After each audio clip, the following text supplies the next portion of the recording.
Hello and welcome to a very special episode of Beyond Autistic Burnout today. We've got an electrifying show that's jam-packed with incredible highlights. We're celebrating Invisible Disabilities Week. We're offering a sneak peek of the upcoming Neurodivergent and Autism Masterclass by Autism Camp Australia and unveiling a special clip or two. Plus, we'll share some details about Dyspraxia USA's current fundraiser and how you can help over 30 million people with dyspraxia, a common co occurring condition within the autistic ADHD population. But that's not all. Our special guest, Simon Nichols, will be opening up for the very first time about his ADHD diagnosis journey.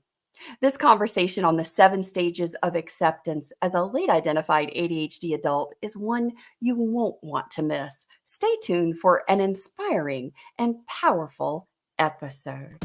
Welcome to Beyond Autistic Burnout, the talk show designed to empower ADHD autistic professionals like you to thrive in your career, life, and beyond. I'm Carole Jean Whittington, an ADHD autistic business professional who's not just surviving, but thriving after decades in burnout. And I'm thrilled to have you here with us. Each episode, I'll be joined by inspiring guests as we dive deep into transformative strategies and insights. We'll show you how to break free from burnout, ignite sustainable energy, and embrace your authentic self. Together, we'll navigate career challenges, nurture relationships, and excel in every aspect of life. It's time to fuel your success and embark on your journey of empowerment. Let's take this incredible journey together. Get ready to be an authentic leader and unleash sustainable energy in your life. Welcome to Beyond Autistic Burnout. Let's start thriving. Wow, I am so excited to be here today and to share this incredible conversation. Let's kick off our talk today and let's dive in a little bit because it is Invisible Disabilities Week. And this is a phenomenal organization, invisibledisabilities.org. And I was part of this last year and I was so excited to join and be a part of this again this year. As part of Disability Employment Awareness Month, it's ADHD and also Dyslexia Awareness Month. So I think invisible disabilities is also a really important part of the disability conversation that we have this month. Hey guys, say hello, jump in the chat, let us know you're here. Hey Jen, I'm so glad you're here, my friend. Let us know where you're joining us from. Hey, what are you celebrating today? Share with me. I want to know. Simon's in the background and we're going to be following the chat as we go along the conversation because remember, Beyond Autistic Burnout is always an interactive conversation, not at you, but with you. So here's a great photograph. This is a post that I put out today because not only am I autistic and ADHD or ADHD, and like many in our community, I have co-occurring health conditions, which include POTS, postural orthostatic tachycardia syndrome, dysautonomia, MVP, mitral valve prolapse, and I'm being tested for MCAS, mast cell activation syndrome, and hypermobility or EDS, Ehlers-Danlos syndrome. And there's some really interesting statistics around this, and I'm so glad that things are finally catching up because within the autistic community, research is finally correlating our brains and our bodies as neurodistinct humans. Statistics, which are ever evolving, currently show over 80% of autistics also have some form of an autonomic condition, with POTS being the most prevalent. Researchers found that 66% of participants with hypermobility or Ehlers-Danlos syndrome and POTS also had symptoms of MCAS. It's also called the trifecta. These are not visible disabilities, but rather silent and unseen. And so often we are not only missed when it comes to identifying our neurotype, but we are also missed and dismissed when it comes to our health and physical symptoms and conditions. I went for decades silently suffering with overwhelming exhaustion to the point I would fall asleep like I had been drugged after the smallest task. Sitting upright was exhausting some days for me, and standing wasn't always possible without help. I was on over 15 medications at one point just to be able to sit up in bed. I'd become the human version of a fainting goat, and I was not nearly as cute or funny, guys, I promise. It was actually very terrifying. And I remember being very scared when I didn't know what was going on. No one saw this as a disability because I, quote unquote, looked fine. They didn't see that my life was being stolen every day, that I didn't get to play with my boys, drive a car just to go to the grocery store and shop, or work in a career that I really loved. I was missed again. Please, this month, see us, not just this week, but every day. If you'd like to share part of your invisible disability journey, use the hashtag Invisible Disabilities Week or hashtag Care in Motion. And make sure that you share this within your networks as part of the conversation this month. So, as part of invisible disabilities and things that co-occur within our population, I want to highlight. So Warren Freed is one of the founders of Dyspraxia Foundation USA. And I want to share what Warren is doing because they're fundraising right now. And this, my friends, is most definitely an invisible disability and one that's not talked about nearly enough. And it's one of the conditions that is very prevalent within the autistic ADHD population. I almost fell down the stairs the other day myself. Stairs and escalators and things like that have always been really uncomfortable and scary and very unnerving for me. And I'm constantly covered in little tiny bruises. And if you'd like to learn more about what dyspraxia is, I'm going to share just a little insight here. So 1 in 10 people struggle with dyspraxia right now. This neurological disorder often affects motor skills, but very few know what it is or how it affects children and adults. So the odds are that dyspraxia is a condition that where the neurons in the brain that control motor skills and sensations don't connect or sync and fire accurately. Dyspraxia is often called a hidden condition, and it's also very inconsistent. Dyspraxia is a relatively new term and widely misunderstood. Another thing about dyspraxia is that it can change over time and as you age. So if you'd like to learn more, check out dyspraxiausa.org. There's also a button on the website there to donate if you would like to donate to helping over 30 million people. That's 1 in 10 just in the United States alone, who are most likely part of our population. Thanks so much for the work you're doing, Warren.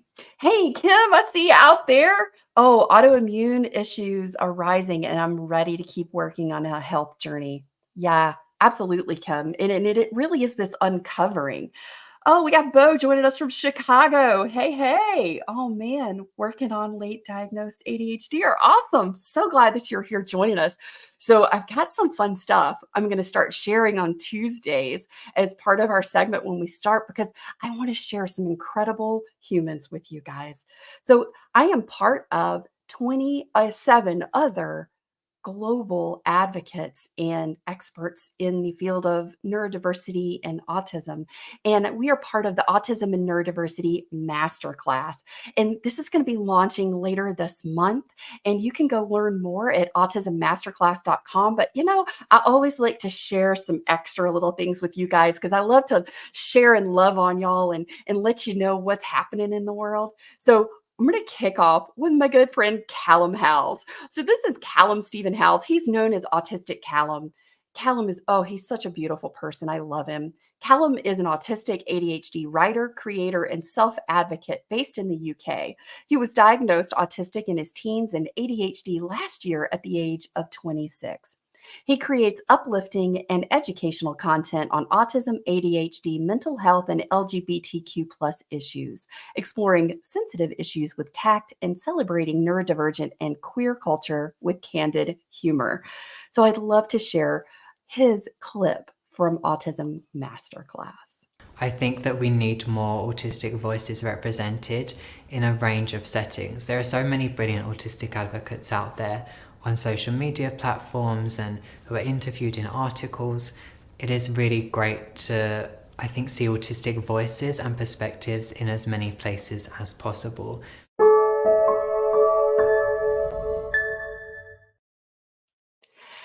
And here is Dr. Carole Jones.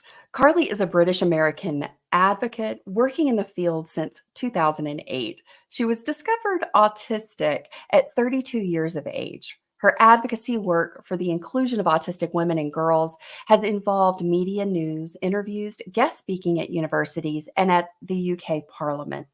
Carly became the first British autistic woman to address the United Nations on autistic female rights.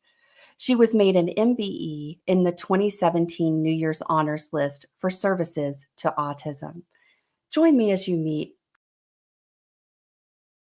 If I had watched this masterclass back when I was 25, I probably would have cried my eyes out in relief and then fainted, because I didn't ever think this would be where we are now.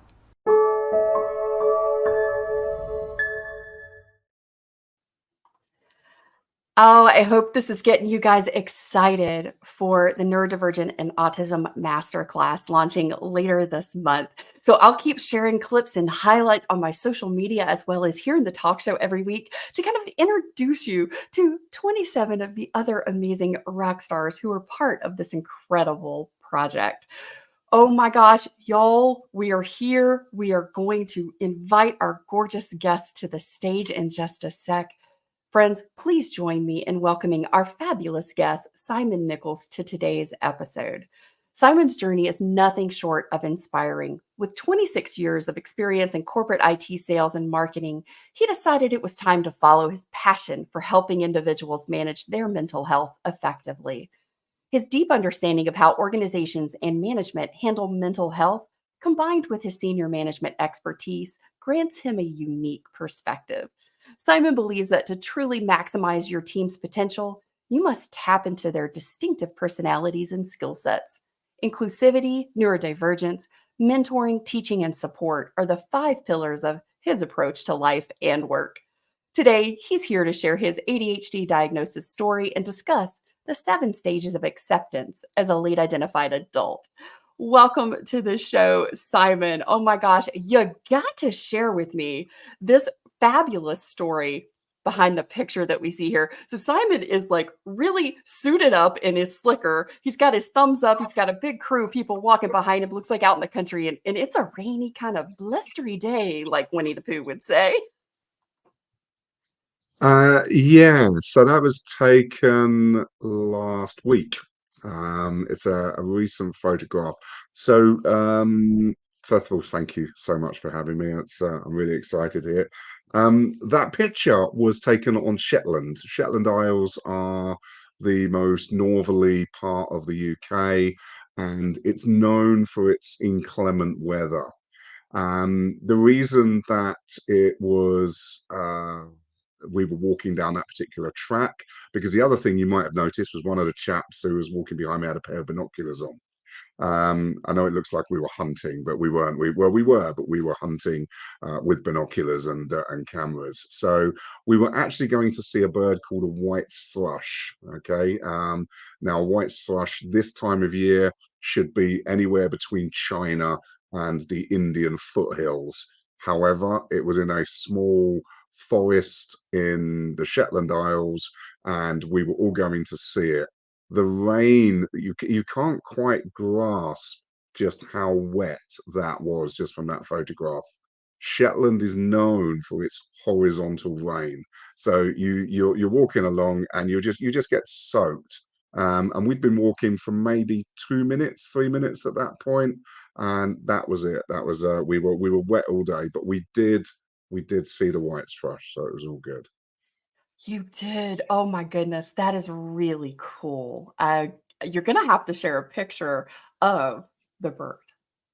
I will. One of my friends actually. I haven't got I could have actually shown you the actual photo of the bird. So I'll tell you what we'll do is we'll make sure it's available somewhere afterwards. I'll pop it on LinkedIn so everyone can see what a white thrush looks like.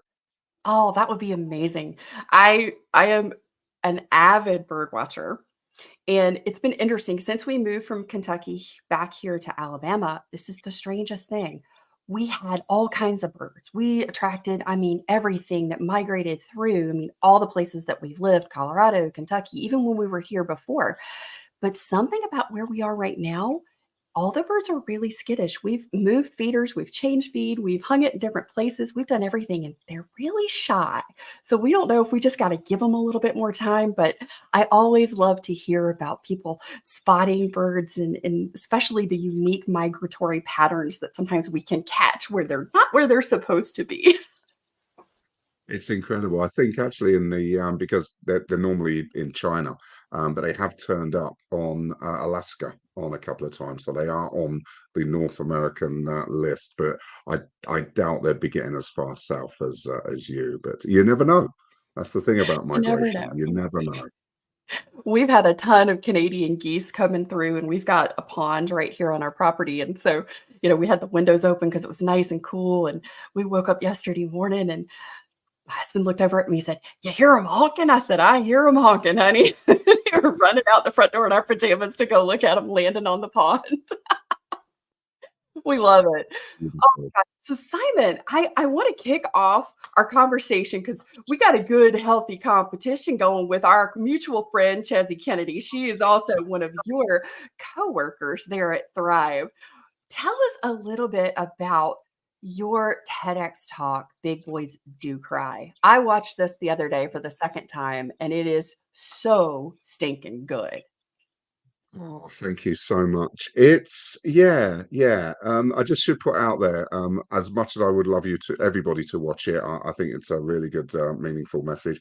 It is 22 minutes long. It's you're not gonna get through this quickly, and there are some trigger points in there. But it's my life laid bare, from a mental health journey, including depression, including the life impacts that I've been through.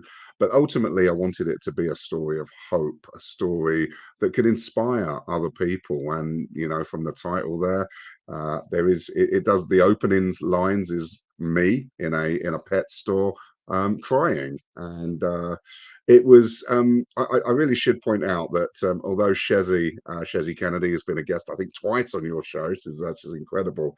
um I would not be here tonight talking about what I'm going to talk about, and I would not have done that TEDx without Chessie.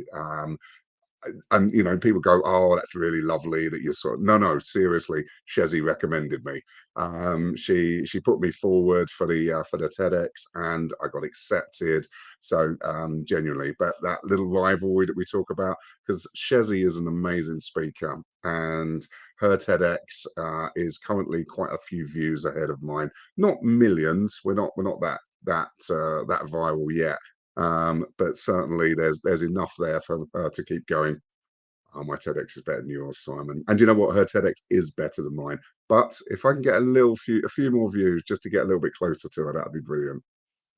Oh, and you have no idea how perfect the timing was for me when I watched your TEDx the other day, because right now I'm going through a really hard journey myself because my dog, who I've had for 13 years, has cancer. And it's been really tough. And we had it removed on my birthday back in May, and it came back with a vengeance about a month ago. And so, she's on medication, but when I saw that, it was what I needed to see and what I needed to hear. So I just want to acknowledge and thank you for sharing that journey, because Oh, thank it's one you. of the things we And talk about a lot in our community is, how we grieve our pets, our companions, because they become a part of our family, and mm, it's such a big part of our life. and I think for me as well, it was that stage in my journey that I didn't realize the impact. And because they're, oh, okay, they're your best friends, they're always around, but oh, they're only a dog. But that's what people say who haven't got dogs. And when you put into perspective all of the other stuff that was going on, it wasn't the worst thing, but at that time it was the worst thing. And then you build up all of the other emotions, you build up all the other things that are going on in your life, and yeah, and that's why. And I've always been an emotional chap. I cry at happy things and excited things, and as well as sad things as well. So I did really want it to resonate not only with men or people who identify as male, but I wanted it to be, it's okay to cry whenever. And I mean, there's so many good things. I did a webinar a couple of weeks ago about all the health benefits of crying. How you talked about the immune system earlier, and actually crying helps boost our immune defenses, and it gives us relief, and it's just a fantastic way for us to I just embrace our own thoughts and feelings, and actually to help other people acknowledge what those thoughts and feelings actually are as well. Yeah, it really is. And Bear says, love a chap in touch with feelings and the human side of life. Me too. And just It's humans so in important. touch with it. Absolutely. Thanks for sharing that, Bear. So, Simon, can you share with us how did you come to the knowledge or the awareness that, all of a sudden, hey, I might be ADHD. I may need to look into this. How did it show up in your world, my friend? Okay, so it's beautiful, isn't it, looking back? But again, once again, all Shezzy Kennedy's fault. I've We're known just gonna Shezzy blame for Chesney for so much. we should blame her for everything. For Shezzy, when we first met, and I've known Shezzy way before we joined forces at Thrive, and so she was a friend of my wife's, friend of mine, and it was about the first sort of month or so that we started working together in about 2020. And the reason I called this the seven stages of acceptance, we'll go into a little bit later. But ultimately, there was a conversation that suddenly went, and I can remember it still this now. Is when are you getting your diagnosis? Now, bearing in mind, going back to Thrive, and we do a lot around neurodiversity in the workplace and supporting individuals. So I'd lived and breathed sort of the neurodiversity space without realizing I was in it. Um, and that's a really odd thing to say for a sort of, at that time I was 47, for me not to realize that I was thinking differently. Now, I always knew that I was thinking differently, but I just put that down to, I don't know, entrepreneurship.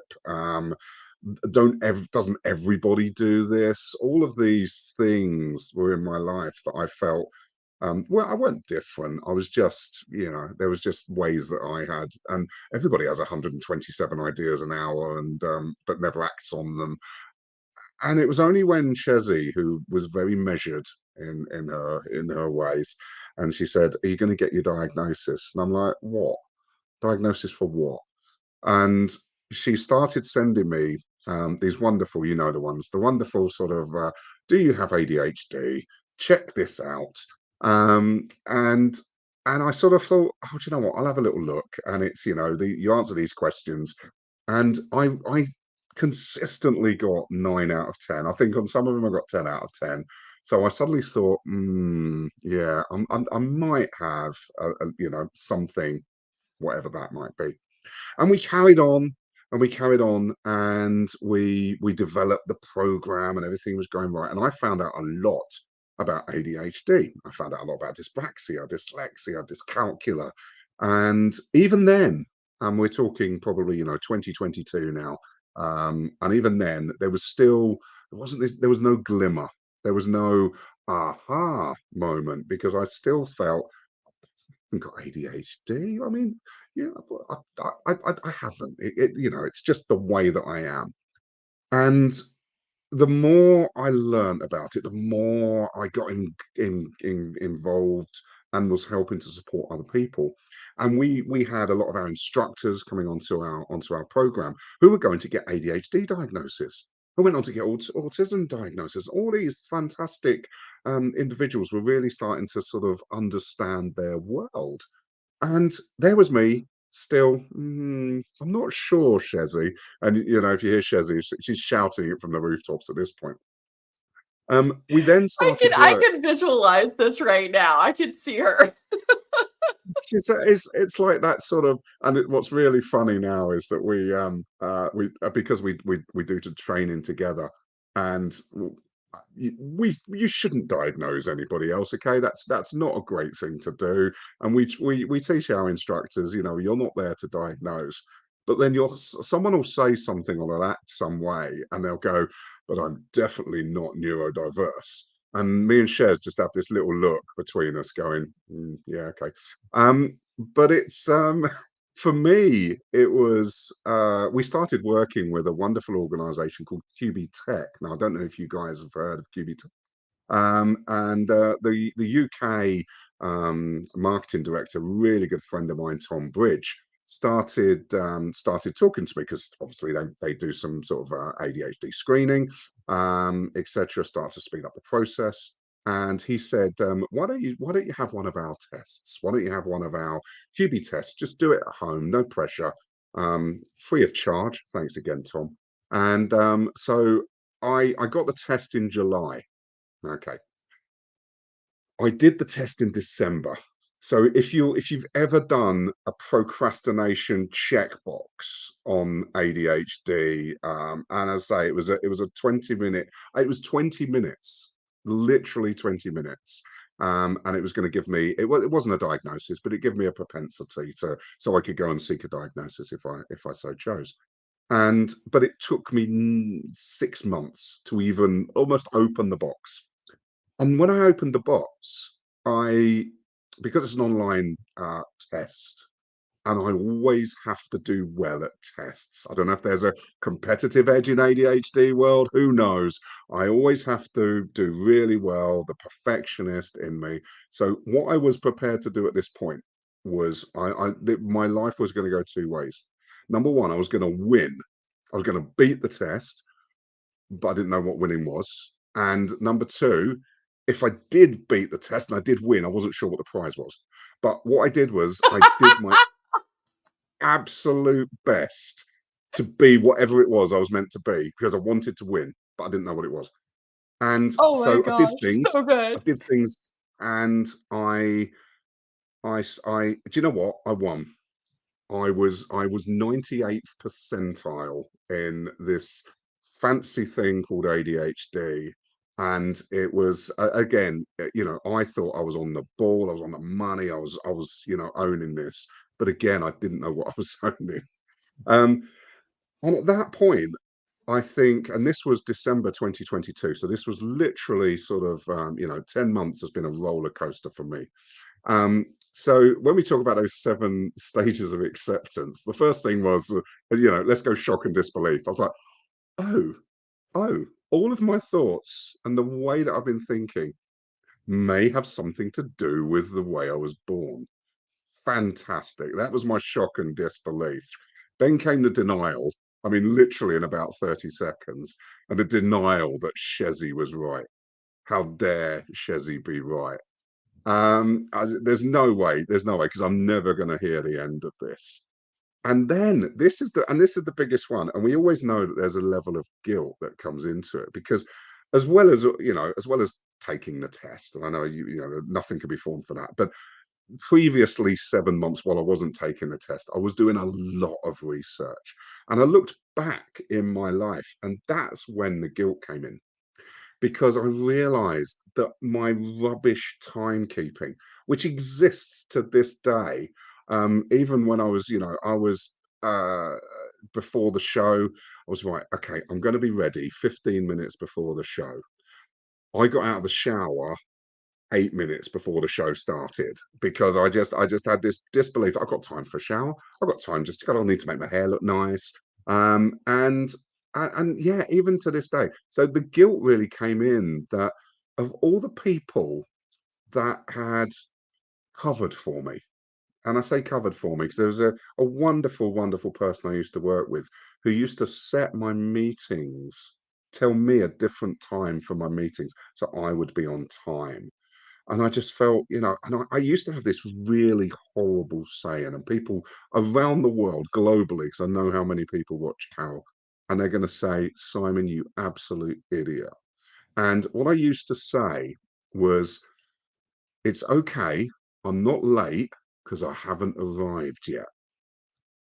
And I just thought, how rude is that? This is other people's time, other people's energy, and I'm not, yeah, but I had every intention. I had every intention to be on time. But that procrastination, perfectionism, I'm just going to finish off this email. How long is it going to take you? At least maybe 30 seconds.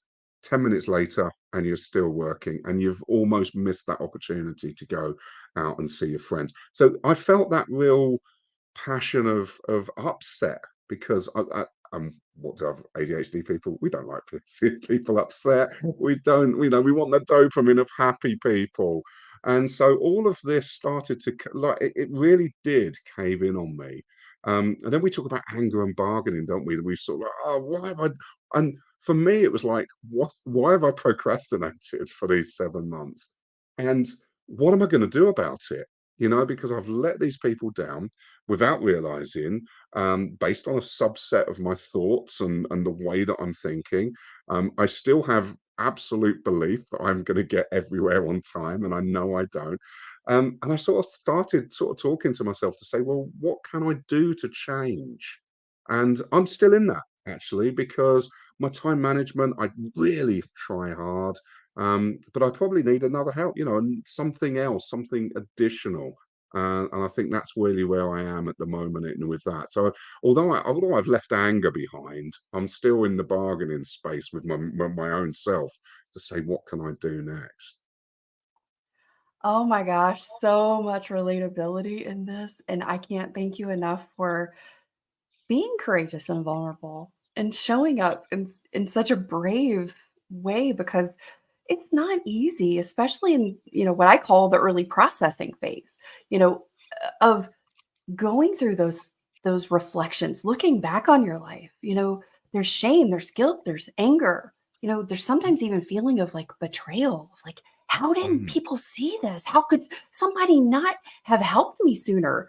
And the time blindness thing, oh my gosh, you know, even though I now know I have it and I have tools in my toolkit to help me navigate and manage that a little better, it still happens. And it's, still sort of like, you know, yesterday morning, I was getting a script written for a project that I was doing, and I thought, "Oh, I'm just gonna sit down, I'll review it real quick, and I'll get it sent over." And like, like the saying SpongeBob, 4 hours later, it's just like, "What the happened to the time?"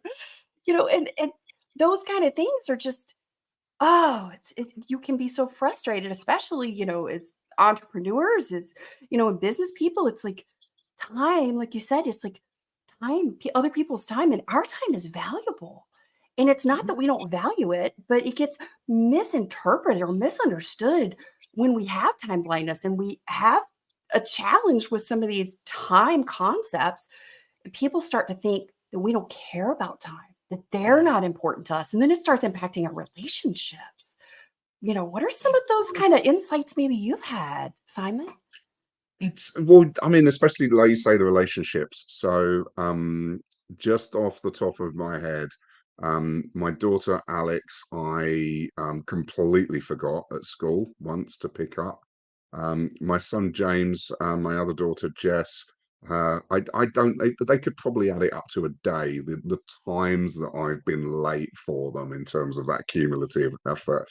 But the thing is, they're okay because dad's always late. And I think that really sort of started to impact me because I don't want to be late for them. And I mean, when they were smaller and you miss so much. And now they're adults and but their timekeeping is impeccable. They are amazing. I don't know if they've seen me and said, we're not going to be doing it this way. And Jessica is undiagnosed autism. James is dyslexia and actually going for an autism diagnosis at the moment. And yet they seem to have, I guess, got the best bits of that of the neurodiverse. They are on time. They don't procrastinate. They're very much forward thinking individuals. And it's lovely to see that my impact hasn't impacted them as much as possible as it could have done. Alex does still remind me that I didn't pick her up from school, and that was sort of 20, no, 15 years ago now. So, but she'll be over it soon, I'm sure. And when you say about relationships as well, because you know, obviously personal relationships, um, and my wife Kelly is the most on-time person in the world. If there's an opportunity to be 10, 15, 20 minutes earlier, she will grasp it, which is great for me, because then if I'm being a little bit dawdly, or I've forgotten to do something really important, like rearrange the cans of soup in the living room or whatever it is, I've still got enough time to do that and then not be late, because we get ready a little bit earlier. But yeah, it does have an impact on relationships. Of course it will, because other people's time, as you said, is important, and we need to help manage it so that we can help not impact other people as much as we do. So Simon, as you were kind of going through these 7 layers of acceptance for you, where's the place that you are right now?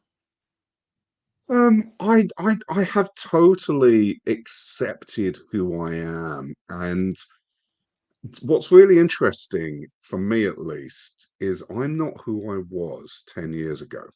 Okay, and I look back, and I don't I see that I see me as a teenager, I see me in my early 20s and my early 30s, and there's a sort of lackadaisical, relaxed, chilled out person that I was, and I look back, and who didn't care about time and didn't care necessarily, it would appear, about other people's feelings. I did, of course, but on the surface, and I loved change, and it seems in the last 10 years, when I've had real time to focus on me, and the reason I say for the last 10 years is because that's pretty much when I started my own business, and I started to think about, and have all these ideas. It was like an ideas factory opened up inside my head, and they'd always been there. But because I was working in the corporate world, I didn't have time to, oh, wouldn't it be great if we did this? Yeah, but you can't, Simon, because you're working for this company. Now I was working for myself. Wouldn't it be great to do this and do this and do this? And so I was able to understand that, and I know Shezzy doesn't like the word superpowers, and I hate the word superpowers for me, but I was able to do things that other people couldn't. And I was able to get up on stage, and I was able to, quite often, when I'm asked to do facilitation for organizations, they'll say, right, well, we'd like you to do this. And I'd like, okay. And they say, well, how much prep do you need? It'll be fine. I'll turn up and I'll do it. And I've done that for years. And I've gone up there and I've delivered 15-minute keynotes with notes on a post-it note. And people say, wow, how can you do that? And I just think, wow, why can't you? And it's only when people explain, that's actually quite difficult. And because I look at like comedians and actors and stuff, and I think, wow, how can you do that? And it's just the way that they've, their life experiences and the way they've been taught, and all these sort of things. And I suddenly think, actually, it's not a superpower. It's just a way that I harness thinking a little bit ahead about what's going to come out of my mouth.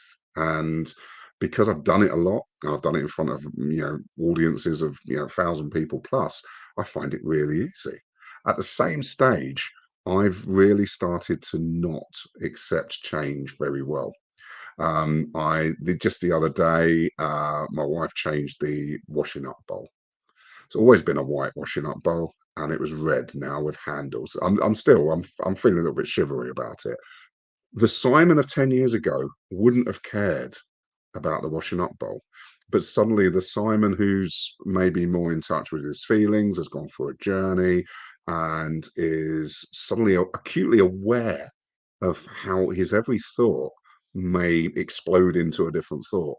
And suddenly, I'm threatened by a washing up bowl. Or if I can't have a particular type of beans. And again, I'm not necessarily sure that I need to go down an autism diagnosis in any way, shape, or form, but certainly I've noticed my ADHD has evolved. And maybe now I'm just more accepting that it's okay to not be okay with change. Whereas before, I think I masked for the vast majority of my life, and now I'm not masking anymore. Oh gosh, you have touched on so many wonderful topics and just emotions as part of this processing journey. I think a lot of it, as you said, is we have this level of masking, and it's the tool that we use, and everybody uses it, but we use it in a different way. It shows up for us in a very different manner, especially when we're unidentified and we're late identified. How we start to recognize that is, for me, it was like, oh, I didn't just mask. I masked to the professional level of camouflaging. I was the cutest chameleon you never saw, right? And part of that is also, a lot of times it's for us, and a lot of times how we experience the world and the way the world responds and experience to us is like, you're doing it wrong.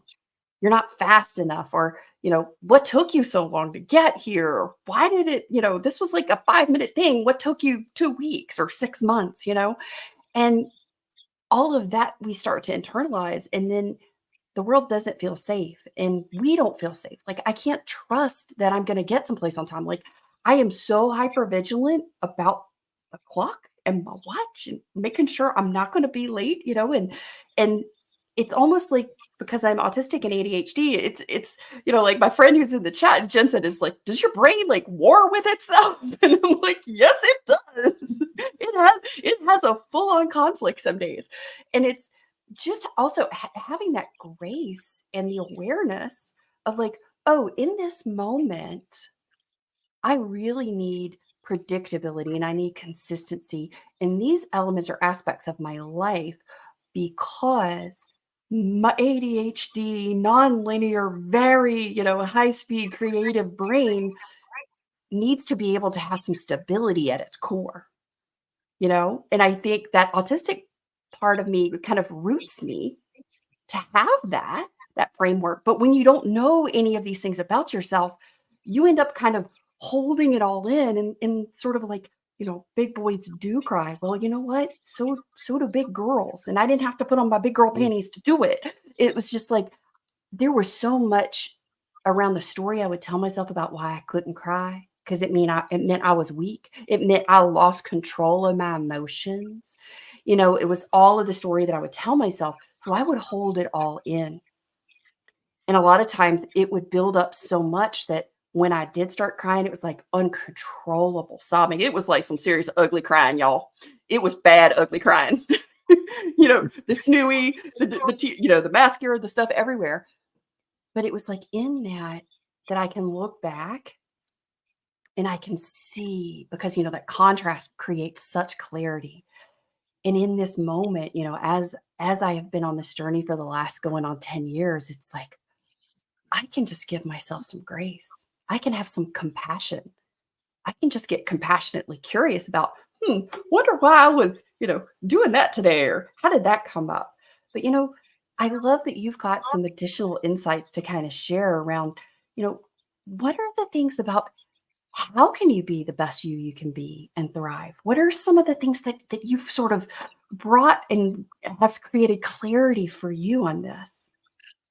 Well, it's interesting because having had and it's so fascinating now that I work in the world of neurodiversity and mental health, and we know that crossover between neurodiverse individuals is upwards of 40% also having a mental ill health condition.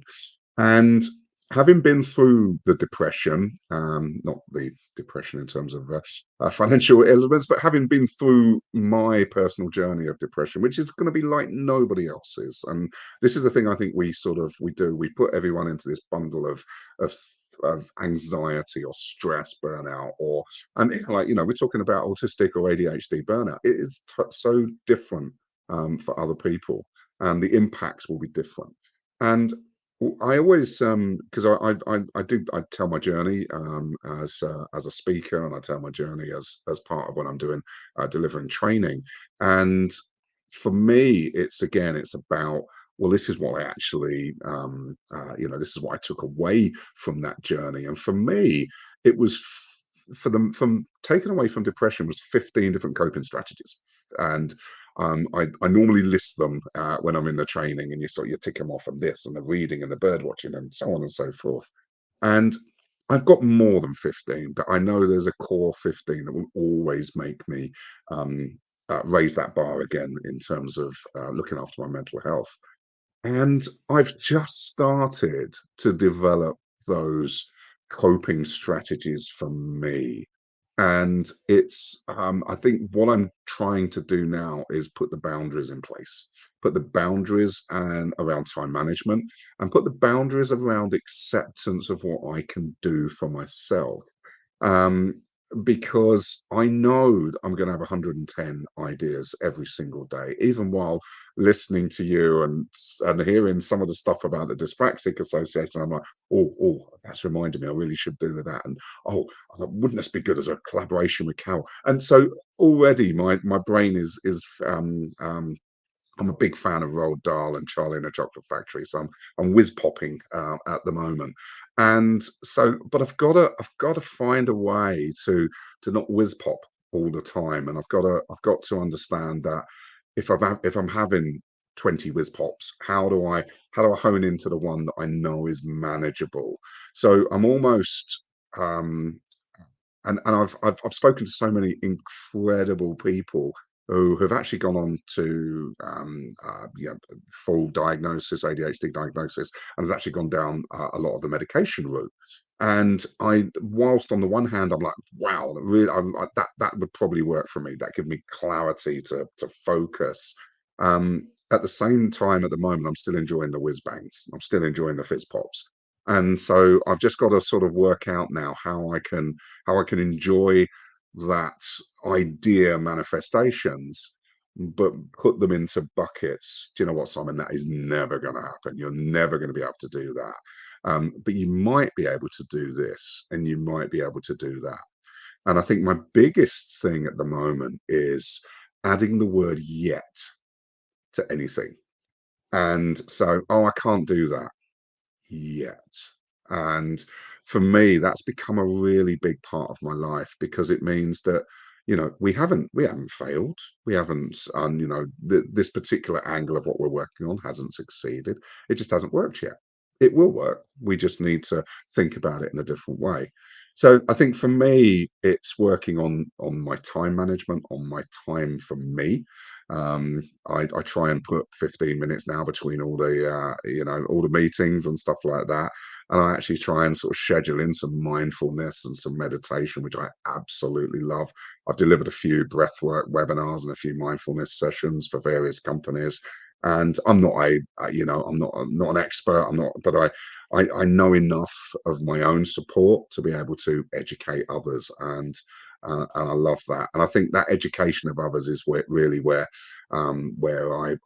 thrive. The very name of the company came about because I wanted to help one person, and that one person was me.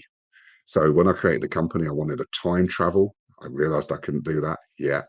I wanted to time travel, and I wanted to travel back, and I wanted to help support me.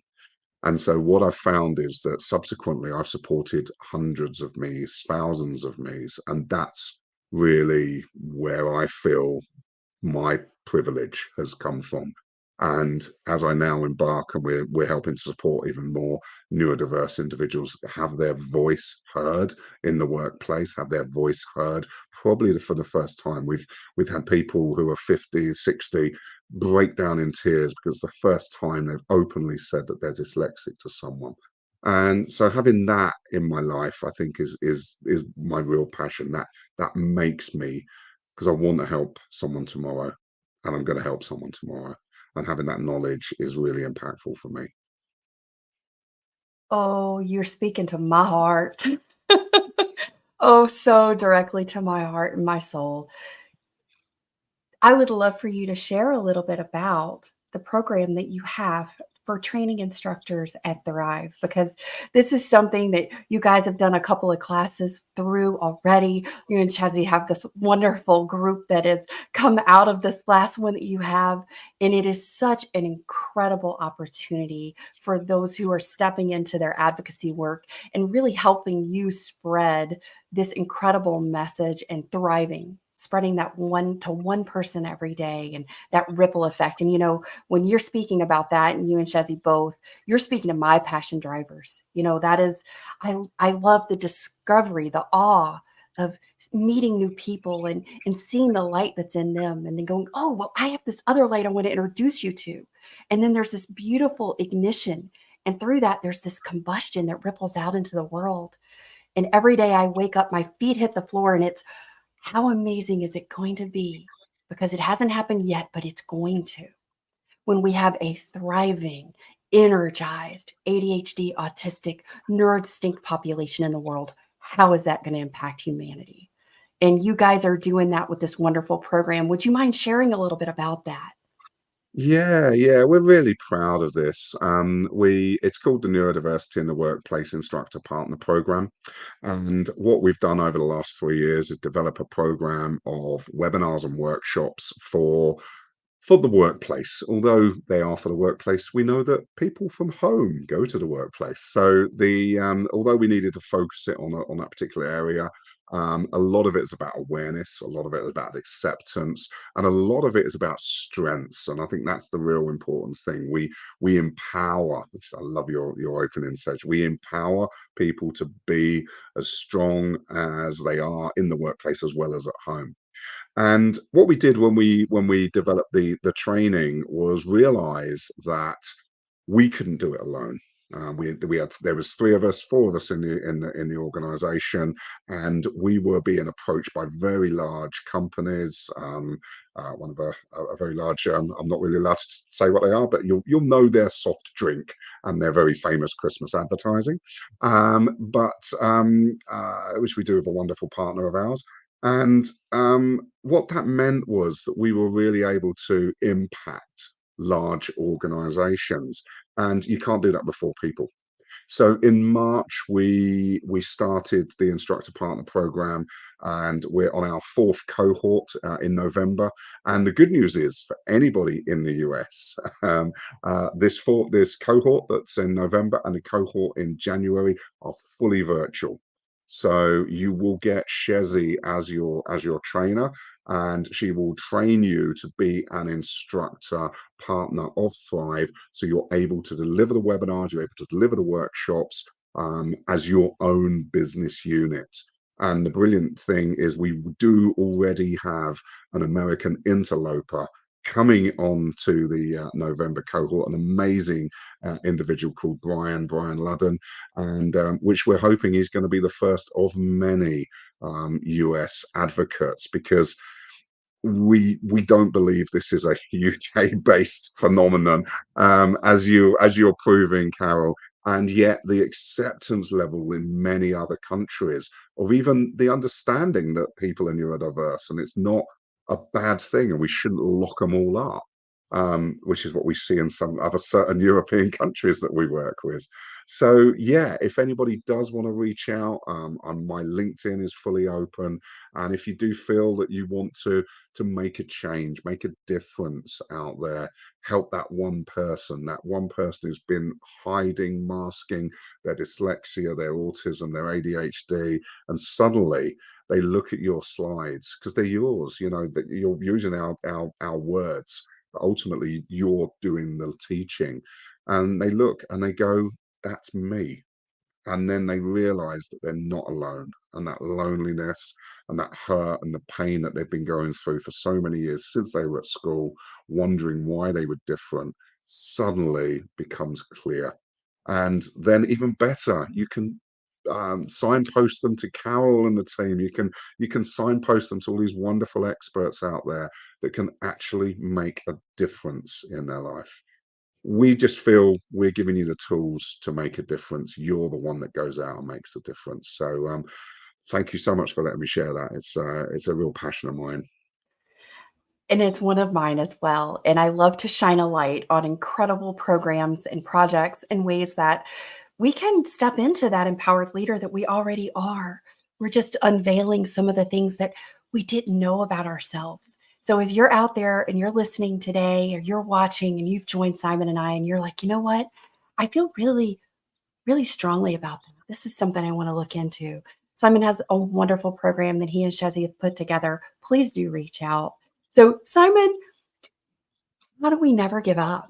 No matter what your brain is telling you, because our brain will lie to us. And I didn't know that for the longest time. I didn't know my brain was lying to me. I thought it was telling me all the things that were true. And I believed them. And I'd go down the rabbit hole with it. And a lot of times that would take me into some dark places. How do we never give up? How do we start to disrupt or identify that our brain is just not telling us the accurate truth of things? It may be subjective or throwing spaghetti at the wall because, as we're going through this process, the processing phase of, acceptance of, like Mare shared in the chat, she said, I went through this grieving process, and that's absolutely part of it. It Mm. absolutely is. It's that what would have been possible if I'd have known this sooner? Would I have made that choice? Would these things have still happened to me? And we can woulda, coulda, shoulda. And I got to that place in my life where I had woulda, coulda, shoulda to everything in my life. I had grieved everything that had happened, my younger self throughout my 20s, my 30s, because you got to remember, I was 40 when I finally figured it out. And like you, it was a shock. It was surprising. And I was just like, really? Well, that makes sense. But I wasn't picking up on what people were laying down. It just wasn't registering because I had been told, you're so smart, you just can't quite get it together. Bless your heart. As they say in the South, bless your heart. You're so smart, but you just don't have any walking around sense, is what I heard a lot. But how do we start to sort of disrupt? How do we not give up? Because sometimes we get to a place where we feel almost hopeless, but there's that glimmer. Why don't we kind of hold on to that? What are some guidance or insights that you have to share as we're wrapping up today? It's yeah, it's a wonderful question because from any adversary, you take knowledge, you take information, and as you quite rightly pointed out, especially for, I mean, you ask anybody in the world with a generalized anxiety disorder, what's the worst going to happen? Expect a 30 to 35-minute conversation of exactly what's going to happen as you go. So our brain lies to us probably on a minute by minute basis. It tells us we're too fat, we're too ugly, we're too stupid. Negativity is 5 times. We're drawn to negativity 5 times more than we're drawn to positivity. So our brain is constantly telling us that we're not worth it. Our ideas. Once we get past that, and once we realize that our thought process is about the thing, not the thing itself. And I think that's a really important, and that, I know, if anyone has been here on CBT or anything, it's around changing those thoughts, feelings, and ultimately changing our behavior. And the key thing is to say, I think we're moving into these, we talk about it, these enlightened times, don't we? The awareness is out there. More and more people are talking about themselves, about the way they feel. And for me, the not giving up, and I've been told so many times over the years, and it's only probably in the last 6 months that I've suddenly had relived some of those conversations. You're a square peg in a round hole. You're not really good at, I mean, I was a VP of sales. You're not really good at selling, are you, Simon? But you're not really good over here. And actually, what I was really good at was opening conversations, not closing them. I was really good at having exciting times developing the programs, but not worrying about the invoices. So what was happening was that I just had to find my niche. I had to find that space that meant I wasn't giving up. I was just moving into something that I knew I was good at. And for most of us, neurodiverse or otherwise, we know what we're good at. And for the most part, it's probably other people telling us that we're not good or we're going to fail. That's a really bad idea. So I think, as well as trying to navigate our brain, I think we also have to navigate those other voices out there, those toxic voices from other individuals that say we're not going to succeed or we're not good enough. And it is a minefield, but I think what you just need to do is surround yourself with people that love you, with people that actually care about you, and keep watching Carole, because she has some incredible guests on, and they will navigate you through some of this pain that you're going through. Oh, Simon, absolutely. And such great insights. Thank you for sharing that. I really appreciate it.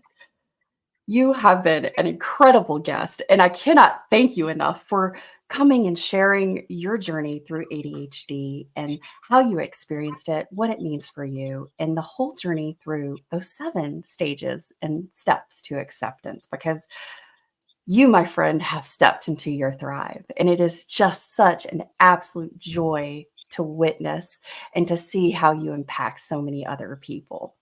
And, here at Mind Your Autistic Brain, we love to do that too. And we have our monthly series, our 30-minute powerful Lunch and Learns.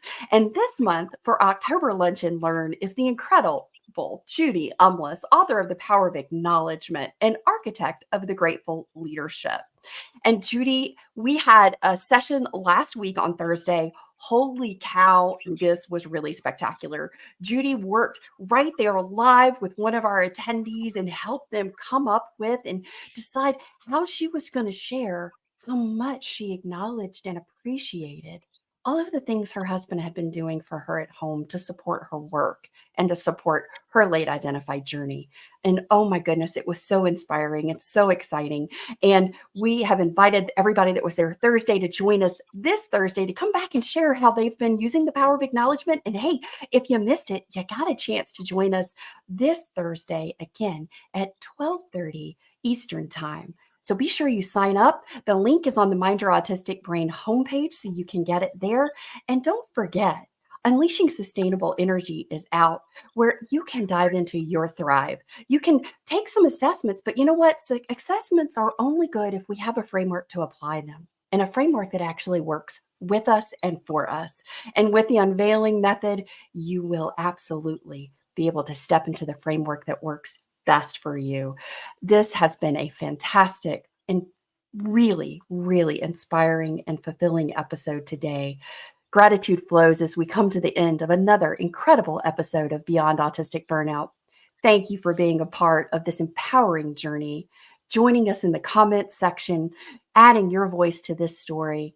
I'm Carole Jean Whittington, and I'm inspired by your commitment to growth and resilience. Keep applying these insights to your life, and remember, we're here every step of the way together. Share this podcast with others who could use a boost of empowerment, and let's create a ripple effect of positive change. Until next time, take care, stay energized, and keep thriving. Thank you, Simon, for being here today. Thank you. Bye, guys.